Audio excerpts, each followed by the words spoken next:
ये बात उन दिनों की है जब न मोबाइल था और न इंटरनेट। सभी चीजें अपनी मस्ती में धीरे धीरे चल रही थी, चाहे वो सरकारी कामकाज हो या कोई ब्रेकिंग न्यूज। अगर देश में कहीं रफ्तार थी तो वो थी शेयर मार्केट में, जहां हर आम आदमी अपनी किस्मत को आजमाने में लगा था। और शेयर मार्केट की चकाचौंध में सबने प्रॉफिट का चश्मा लगा लिया था, लेकिन इस काले चश्मे के आगे से निकलता सफेद झूठ किसी को दिख नहीं रहा था। और फिर आया वो दिन जिसने भारतीय अर्थव्यवस्था के नींव को हिलाकर रख दिया।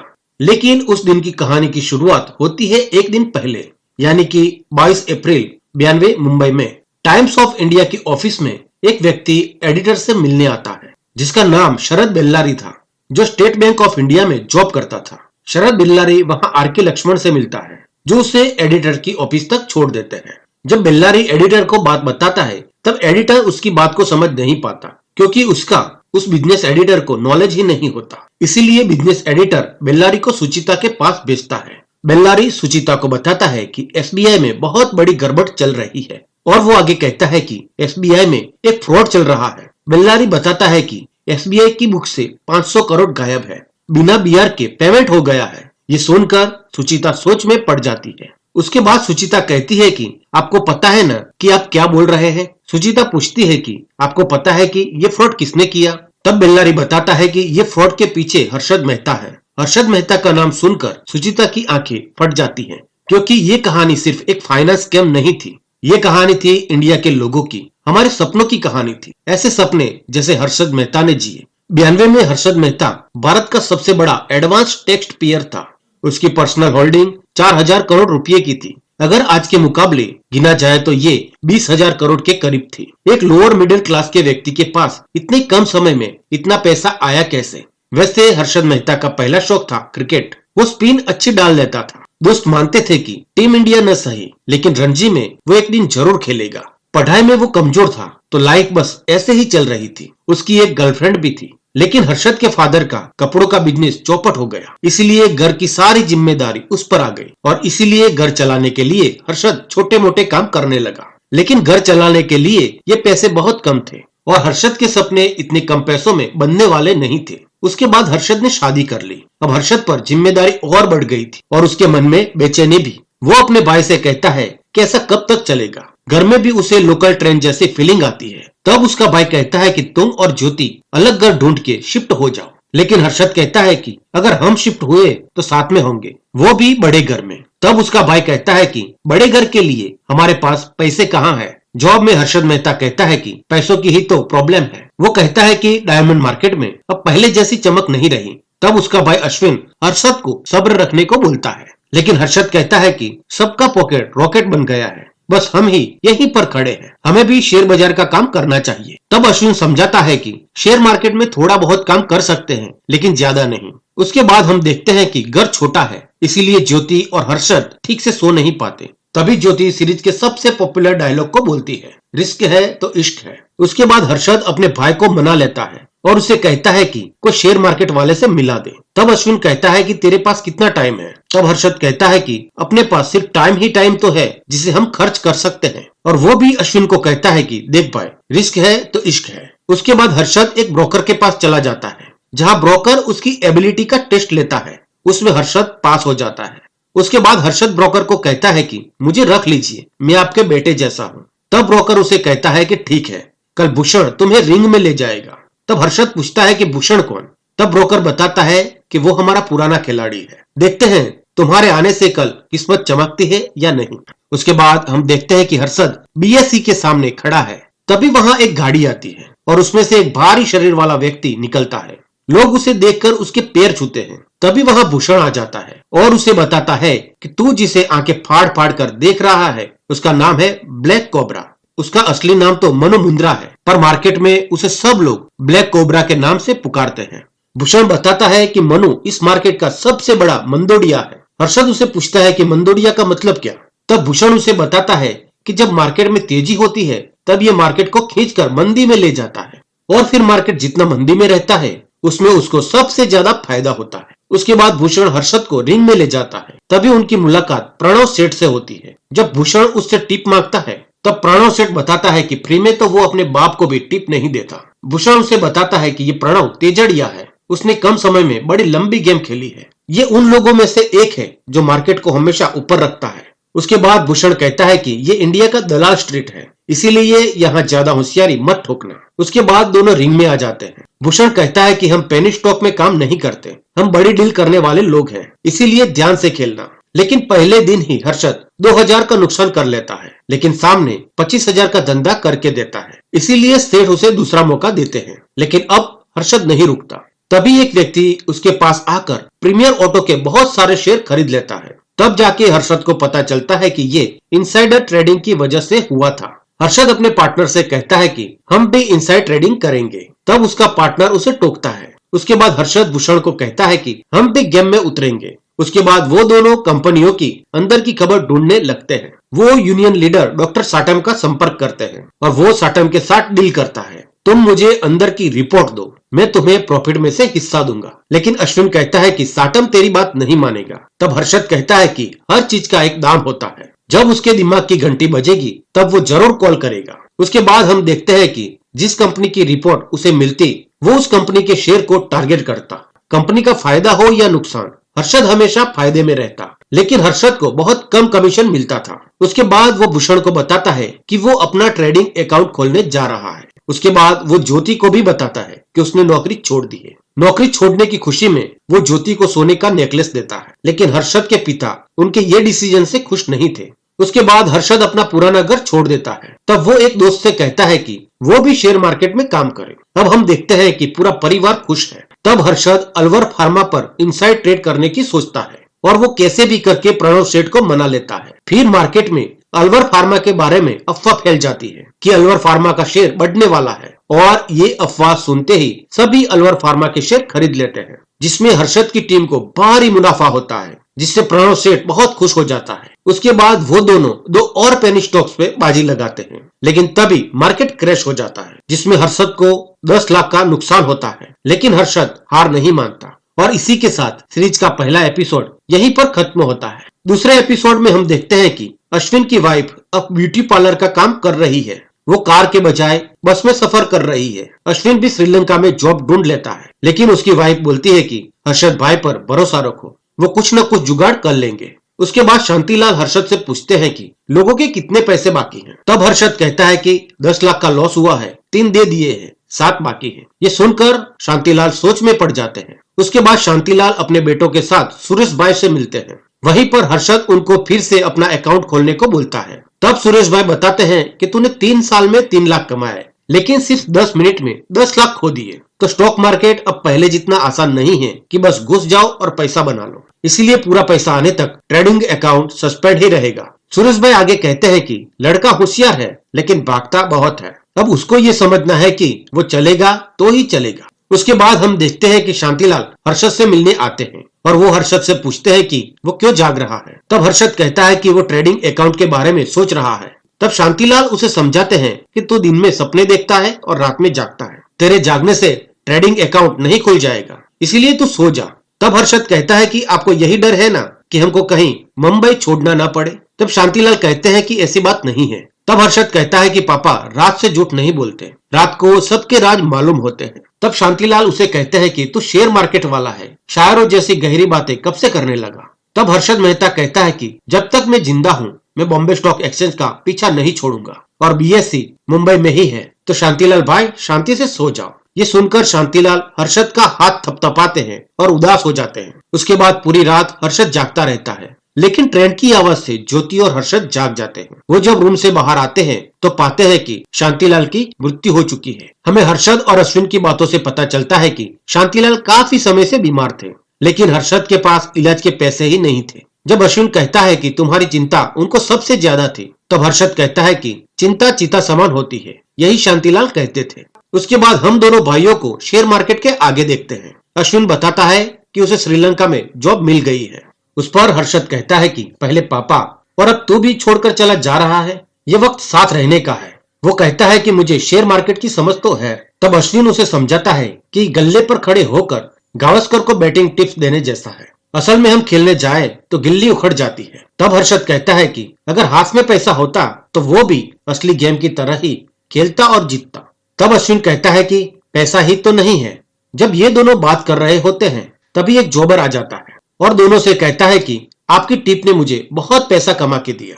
वो कहता है कि अगर आपका मन मार्केट से उठ गया है तो कोई बात नहीं, बस हमें टिप दे दिया करो भाई।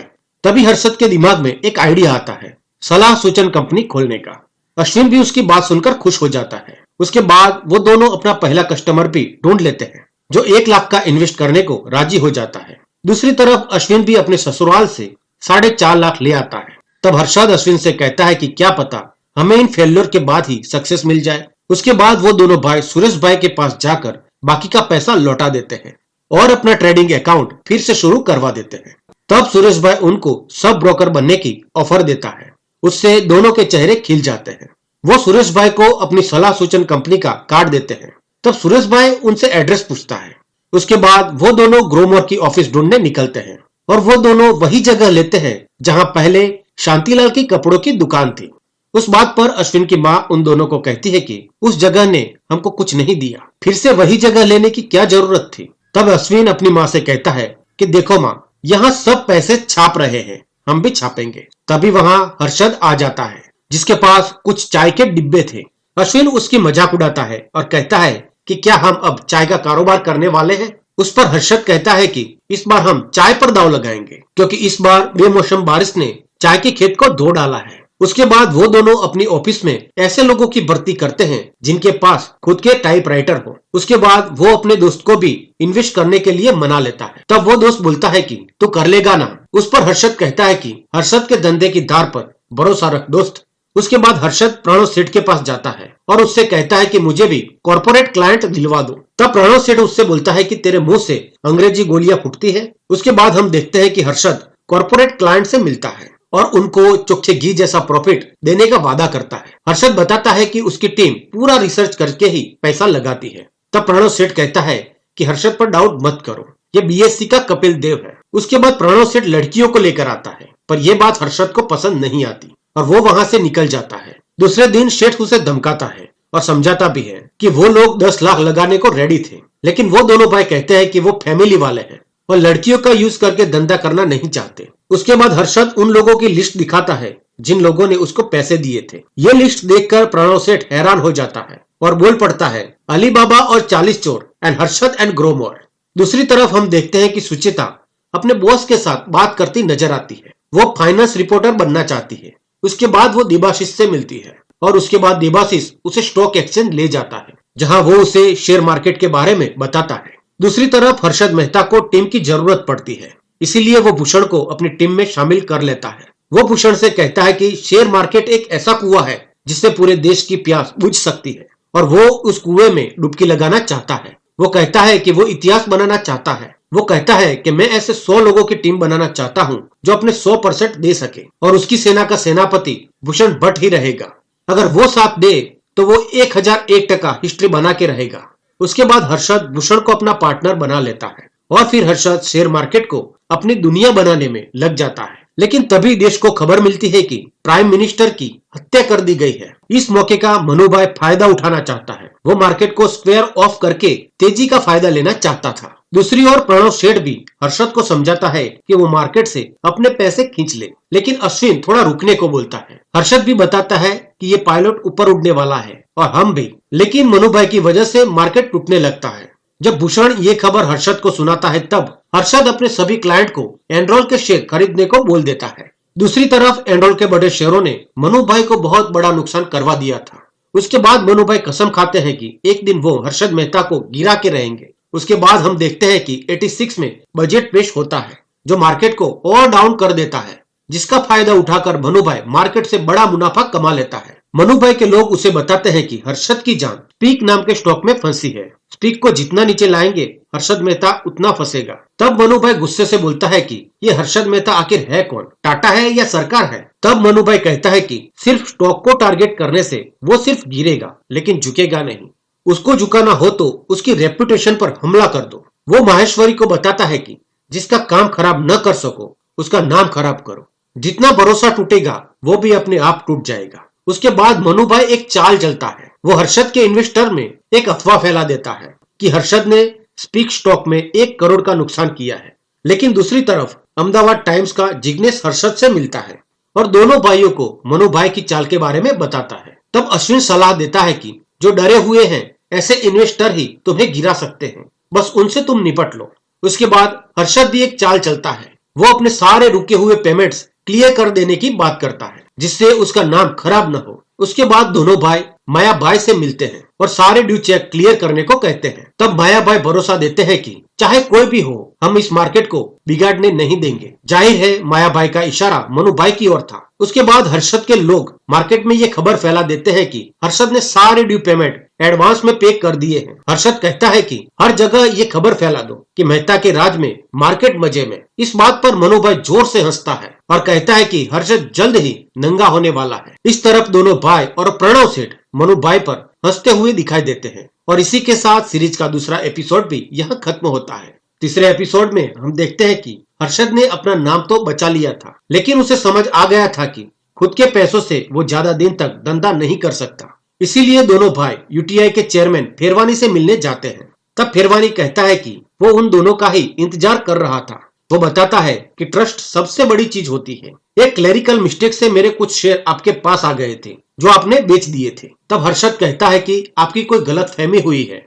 उस पर फेरवानी कहता है कि मुझे बेसिक्स मत सिखाओ और मैं उन लोगों के साथ बिजनेस करना नहीं चाहता जिन पर मुझे विश्वास ही न हो, जैसे कि तुम जैसे लोग। उसके बाद हम देखते हैं कि प्रणव एक पार्टी में हर्षद की तारीफ कर रहा है और उसे इंस्टीट्यूशनल ब्रोकर बुलाता है। तब हर्षद कहता है कि वो 1.5% के धंधे से उब गया है और वो मार्केट को 4000 पॉइंट से ऊपर ले जाना चाहता है। तभी वहाँ अजय केडिया आ जाता है जिसने 83 में मार्केट को क्रैश कर दिया था। हर्षद उससे बात करने की कोशिश करता है लेकिन केडिया उसकी इंसल्ट करके आगे बढ़ जाता है। उसके बाद प्रणव सेठ बताता है कि केडिया बड़ी मछली है। वो एक पैर मनी मार्केट में रखता है और दूसरा पैर शेयर मार्केट में रखता है। शेयर मार्केट मनी मार्केट के आगे कुछ भी नहीं है, इसीलिए केडिया इतना एटीट्यूड रखता है। ये सुनकर हर्षद के मन में कुछ चलने लगता है। वो अब मनी मार्केट में उतरने की सोचता है। तब अश्विन उसे कहता है कि यहाँ सब ठीक तो चल रहा है, फिर ये नई आइटम लेके तू क्यों आ गया भाई। तब प्रणव सेठ हंसकर कहता है कि हर्षद के दिमाग में केडिया ने भसड़ बचा दी है। प्रणव आगे कहता है कि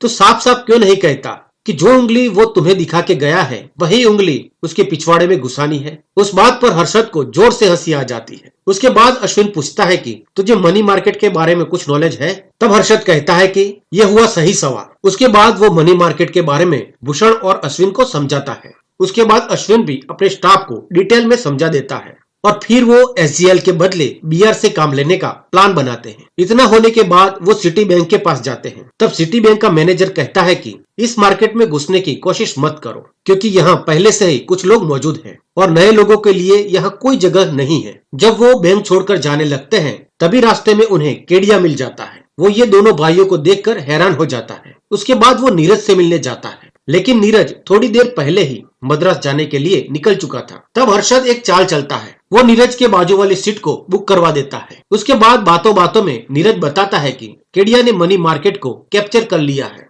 वो बताता है कि केडिया की टीम डर्टी बिजनेस करती है और उसे ये पसंद नहीं। तब हर्षद कहता है कि आप डर्टी बिजनेस मत कीजिए, मुझे करने दीजिए, बस आप मुझे सपोर्ट कीजिए।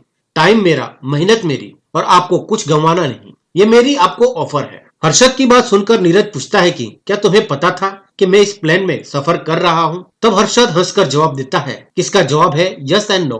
उसके बाद नीरज उसको एक आदमी से मिलवाता है और वो सब लोग मिलकर सिटी बैंक की कार्टेल तोड़ने का प्लान बनाते हैं। उधर अजय केडिया सोचता है कि हर्षद पागल हो गया है। उसके बाद हम देखते हैं कि Harshad state bank of India की ऑफिस में जाता है जहां मैनेजर को हर्षद की ऑफर पसंद आ जाती है। वो कहता है कि हम मिलकर फॉरेन बैंकों का कार्टेल तोड़ेंगे। उसके बाद हम देखते हैं कि हर्षद और प्रणव सेठ लंच ले रहे हैं। सेठ कहता है कि उसको एसीसी के शेयर बेचने पड़ेंगे क्योंकि उसके पीछे मनु भाई पड़े हुए हैं और उसके पास फंड भी नहीं है। तब हर्षद कहता है कि आपको जितना फंड चाहिए वो मैं दूंगा। तब सेठ हंसकर कहता है कि लगता है चीता मार्केट मिस कर रहा है। उसके बाद हर्षद केनरा बैंक के चेक को यूज करने की सोचता है जो उसे 10 दिन के बाद लौटाने थे और अब बुल रिंग में आ चुका था और उसने पहला दाव खेला था एसीसी पर। मनु भाई मार्केट को तोड़ रहे थे लेकिन उनको मालूम नहीं था कि इस बार एसीसी के पास पैसों की पूरी दुकान थी। हर्षद ने स्लो सिस्टम का फायदा उठाया था। वो बैंकों के पैसों को ही अपने फंड की तरह यूज करके किसी भी स्टॉक का भाव चढ़ा सकता था। अब हर्षद इतना पैसा बना रहा था कि कम कमीशन पर भी वो मनी मार्केट का सौदा कर सकता था। बैंक्स को बेस्ट डील मिल रहे थे और हर्षद को हो रहा था फायदा ही फायदा। मनी मार्केट उसके लिए मनी मेकिंग मार्केट बन गया था। उसके बाद हम देखते हैं कि हर्षद ने एक बड़ा आलीशान मकान ले लिया है। दूसरी तरफ हम देखते हैं कि अजय केडिया और उसके पार्टनर हर्षद को रोकने का प्लान बनाते हैं, लेकिन हर्षद भी एक नई चाल चलता है।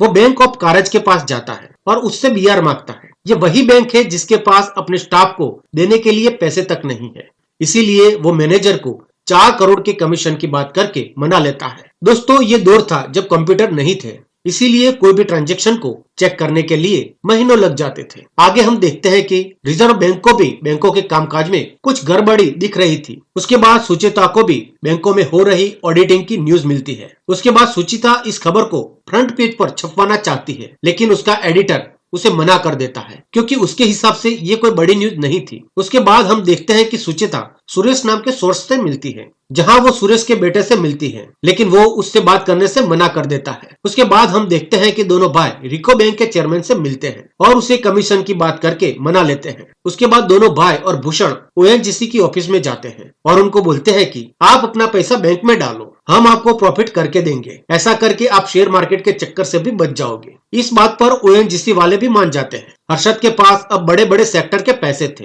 ये सभी सेक्टर अपना पैसा बैंकों में डालते थे। वहां से लोन लेकर हर्षद शेयर मार्केट में पैसा डालता था। उसके बाद हम देखते हैं कि चारों तरफ हर्षद मेहता का ही जलवा दिख रहा है। हर्षद के एक इशारे पर ही मार्केट का रुख पलट जाता था। उसी बीच राजीव गांधी की हत्या हो जाती है और नरसिंह राव नए प्रधानमंत्री बनते हैं, लेकिन हर्षद के राज में मार्केट मजे में था। हर्षद अब सेलिब्रिटी बन चुका था और देश का हर आदमी अब हर्षद मेहता बनना चाहता था। दूसरी तरफ मनु भाई का धंधा ठप हो गया था, इसीलिए वो हर्षद से काफी खफा था। हर्षद जहाँ जाता लोग उसके लिए खड़े हो जाते। एक बार वो गाड़ी खरीदने जाता है, तब उसे पता चलता है कि अजय केडिया ने 45 लाख की एक गाड़ी बुक की है। वो केडिया की गाड़ी को 10 लाख रुपए ज्यादा देकर खरीद लेता है। उसके बाद हम देखते हैं कि हर्षद पर चंद्रा स्वामी का कॉल आता है और उसे बोलता है कि जल्दी ही तुम्हारी सेवा की जरूर पड़ेगी। इसी के साथ सीरीज का एपिसोड 4 में हम 91वें का मुंबई देखते हैं, जहां ग्रांड होटल में सुरेश का बेटा और सुचेता मिलते हैं। वहां सुचेता कहती है कि उसे हर्षद मेहता पसंद नहीं। तब वो कहता है कि आप एक अपवाद हैं, क्योंकि पूरी मीडिया तो उसको हीरो बना रही है और दिल्ली की पूरी सरकार हर्षद की जेब में है। वो बताता है कि यूको बैंक ने हर्षद को 50 करोड़ का क्लीन क्रेडिट दिया है। ये सुनकर सुचेता सोच में पड़ जाती है। उसके बाद सुचेता कहती है कि उसे सॉलिड प्रूफ चाहिए, तभी वो स्टोरी छपवा सकती है।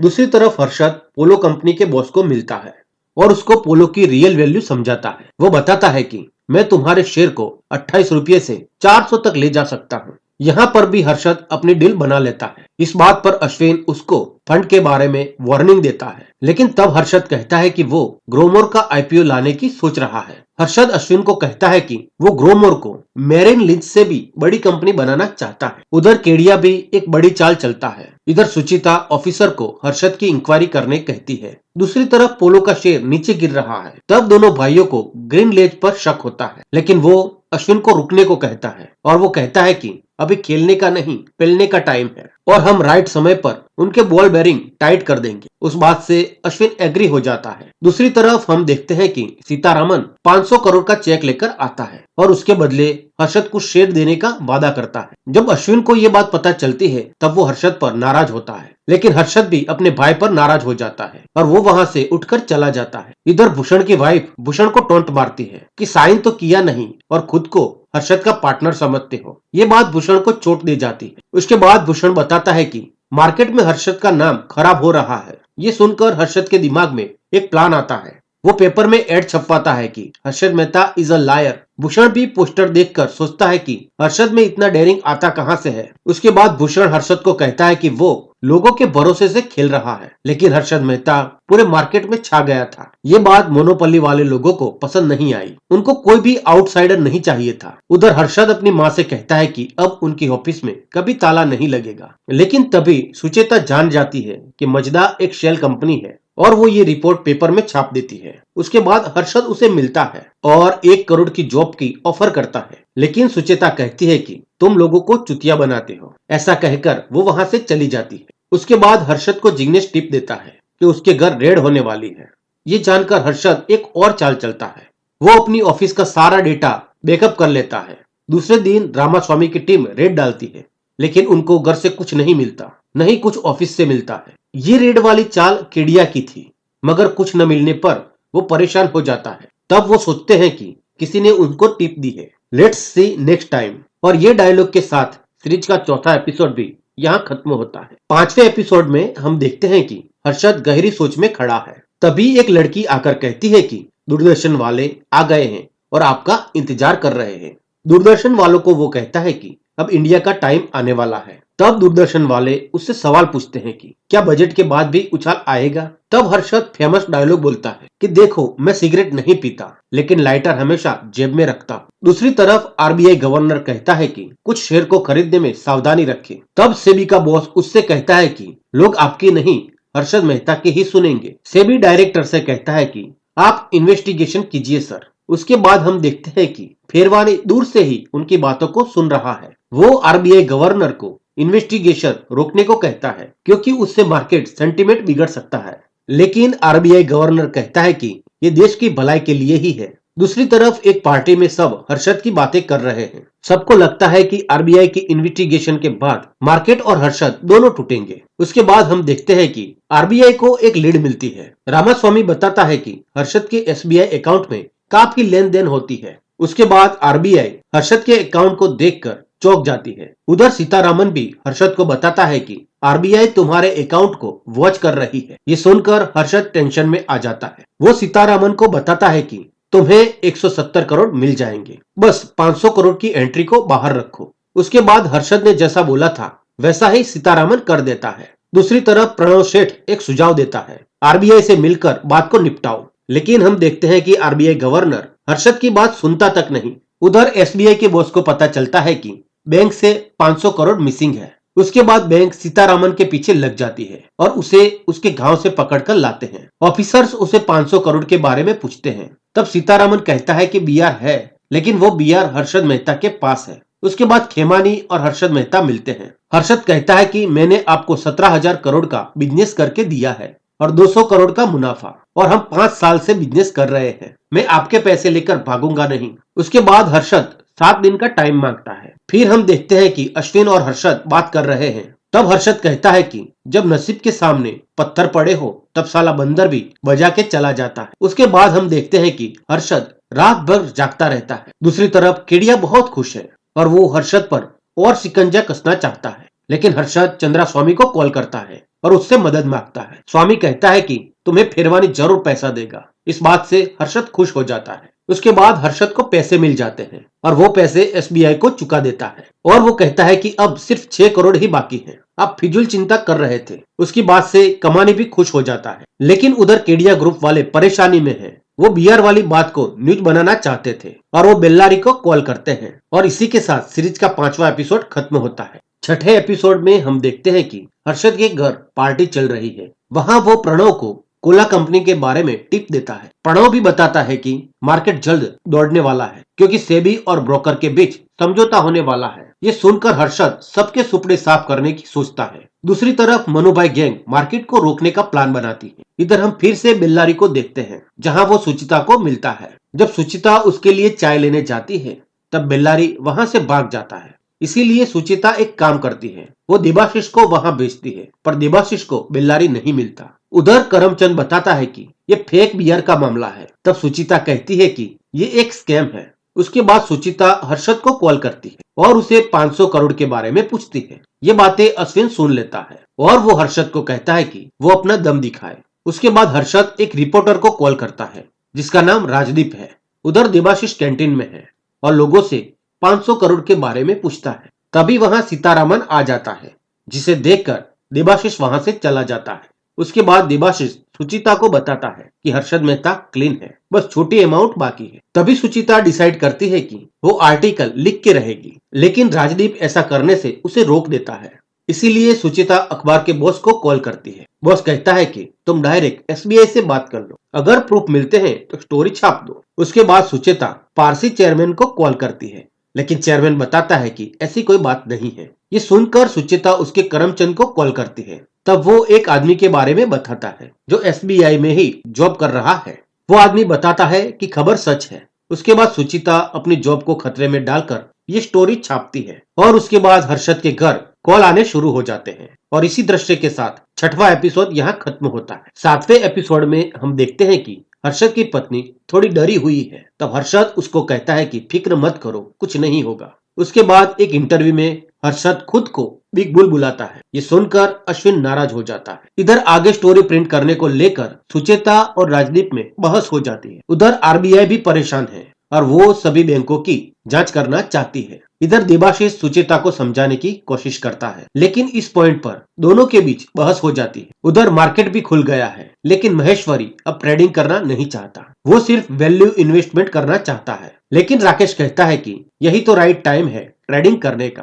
दूसरी तरफ अश्विन और भूषण भी गिरते मार्केट से परेशान हैं। तभी हर्षद के दोस्त का कॉल आता है। वो बोलता है कि उसने सभी पैसे डाल दिए हैं। तब हर्षद उसे कहता है कि मार्केट का पैसा मार्केट में गया है, ज्यादा टेंशन मत ले। उधर बाजार गिरने से केडिया की टीम काफी खुश है। दूसरी तरफ फिरवानी भी अपना पैसा वापिस मांगता है, क्योंकि वो आने वाली इंक्वायरी से डरा हुआ है। उधर सुचेता चुप नहीं बैठी है। वो अभी भी एक और बिग हेडलाइन छापना चाहती है। इस तरफ हर्षद को अश्विन समझाता है कि होल्डिंग छोड़ देते हैं, क्योंकि सब तरफ से हम गिरते जा रहे हैं। उधर सुचिता ग्रोमोर के एक कर्मचारी को फोड़ देती है और वो उसे डॉक्यूमेंट लाकर देता है। उसके बाद आरबीआई वाले अपना इन्वेस्टिगेशन शुरू करते हैं और इस तरफ सुचिता भी कॉन्टेक्ट ढूंढने में लग जाती है। लेकिन वो देखते हैं कि न्यूज प्रेस वालों ने स्कैम की खबर छाप दी है। उस तरफ गवर्नर को भी सरकार की तरफ से सुननी पड़ती है। गवर्नर प्रेस को बुलाता है, लेकिन वहां उसे तीखे सवालों का सामना करना पड़ता है, जिसके बाद सही जवाब न देने पर संसद में हंगामा हो जाता है और इसके कारण गवर्नमेंट सीबीआई जांच बिठाती है। इस न्यूज को सुचिता और देबाशीष सेलिब्रेट करते हैं। उसके बाद फिरवानी गवर्नर से फेवर मांगता है, पर गवर्नर मना कर देता है। उसके बाद गवर्नर को पता चलता है कि सरकार ने सीबीआई जांच बिठा दी है और उसका हेड वो आदमी है जिसने बोफोर्स स्कैम इन्वेस्टिगेट किया था। इसी दृश्य के साथ सातवां एपिसोड यहाँ खत्म होता है। आठवें एपिसोड में हम देखते हैं कि फिरवानी हर्षद को एक बार फिर से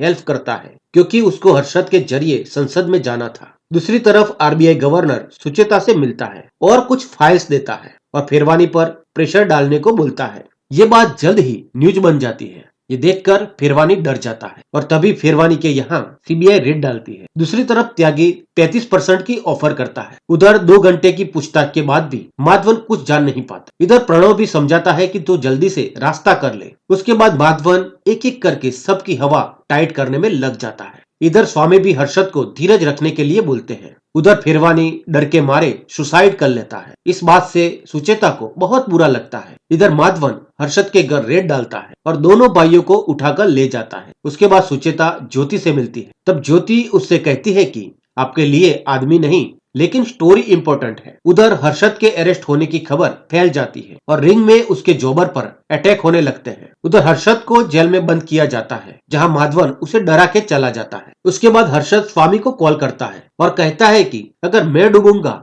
तो सबको डुबा के रहूंगा। इस दृश्य के साथ सीरीज का 8वां एपिसोड खत्म होता है। 9वें एपिसोड में हम देखते हैं कि हर्षद एक वीडियो रिकॉर्ड करता है, जिसमें वो सबकी पोल खोल के रख देता है। दूसरी तरफ माधवन भूषण की बैंड बजा डालता है। तब भूषण प्रधानमंत्री का नाम लेता है। उसके बाद माधवन प्रधानमंत्री वाली लीड पर काम करना चाहता है, पर उसका बॉस उसे रोक देता है। बाद में वो स्वामी से मिलता है। स्वामी उसे कहता है कि सभी सवालों का एक ही जवाब है, वो है हर्षद मेहता, और स्वामी सुचेता पर भी नजर रखने को बोलता है। उसके बाद सुचेता का पीछा होना शुरू हो जाता है। दूसरी तरफ माधवन को उसका सीबीआई बॉस रोक देता है और उसको केस से बाहर कर देता है और उसके बाद हर्षद पर बहुत एफआरआई हो जाती है। लेकिन उसके बावजूद भी हर्षद को बेल मिल जाती है। लेकिन दूसरे केस में वो फिर से जेल जाता है। उधर अश्विन सुचेता से हेल्प मांगता है, लेकिन वो हेल्प देने से इनकार कर देती है। उसके बावजूद आखिर में हर्षद छूट जाता है और सुचेता उसे देखती रह जाती है। उसके बाद हर्षद वादा करता है कि वो जेपीसी के सामने प्रधानमंत्री का नाम नहीं लेगा। उसके बाद वो सारा इल्जाम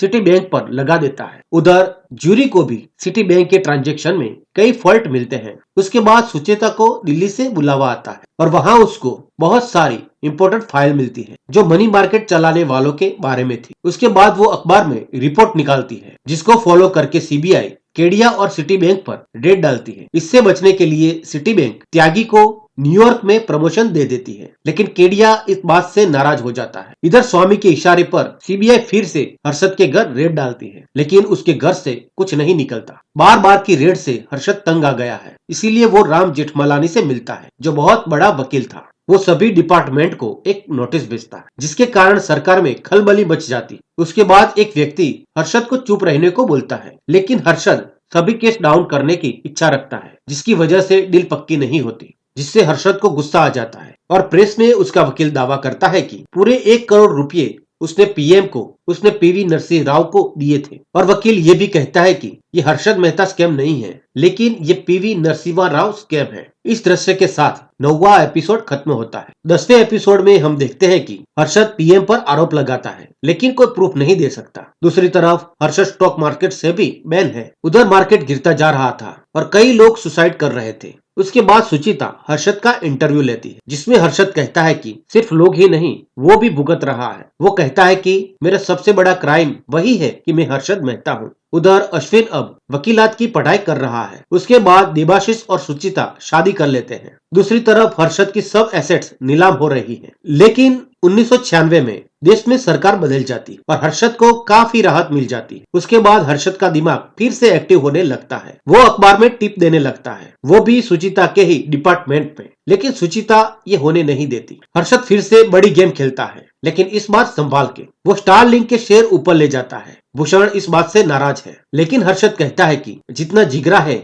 उतना ही तो खेल रहा हूँ। लेकिन तभी इंडिया 3 न्यूक्लियर धमाके करता है और इसकी वजह से मार्केट गिरने लगता है। उसके बाद सुचिता को पता लगता है कि दमयंती ग्रुप ही स्टारलिंक के शेयर को बढ़ा रहा है और उसके पीछे हर्षद का ही हाथ है। तब वो करमचंद की हेल्प मांगती है। उसके बाद सुचिता जान लेती है कि ये हर्षद की ही कंपनी है। उसके बाद सुचिता ये सब बातें सेबी को बताती। सेबी ये जानकर इन्वेस्टिगेट करती है। ये सब देखकर हर्षद परेशान हो जाता है। वो ज्योति से कहता है कि उसे बस शांति चाहिए, वो थक गया है। तब ज्योति कहती है कि मन की शांति के लिए दिमाग को दौड़ाना बंद करो, कितना सोचते हो तुम। उसके बाद हम देखते हैं कि अश्विन एक मिस्टेक पकड़ लेता है। वो भूषण से कहता है कि 300 करोड़ के शेयर मिसिंग है। भूषण कहता है कि शायद उससे वो शेयर मिसप्लेस हो गए होंगे, वो फिर से चेक कर लेगा। लेकिन हर्षद कस्टोडियन को ये बात बता देता है और एक और इन्वेस्टिगेशन शुरू हो जाती। ये बात जानकर भूषण सच उगल देता है। वो कहता है कि तुम दोनों ने मुझे कुछ नहीं दिया, इसीलिए मैंने वो शेयर बेच दिए। उसके बाद भूषण धमकी देता है कि आपकी सब पोल खोल के रख दूंगा अगर मुझे उंगली भी लगाई तो। उसके बाद भूषण एक चाल चलता है। वो दोनों भाइयों को फंसा देता है और उसके बाद हर्षद के वहां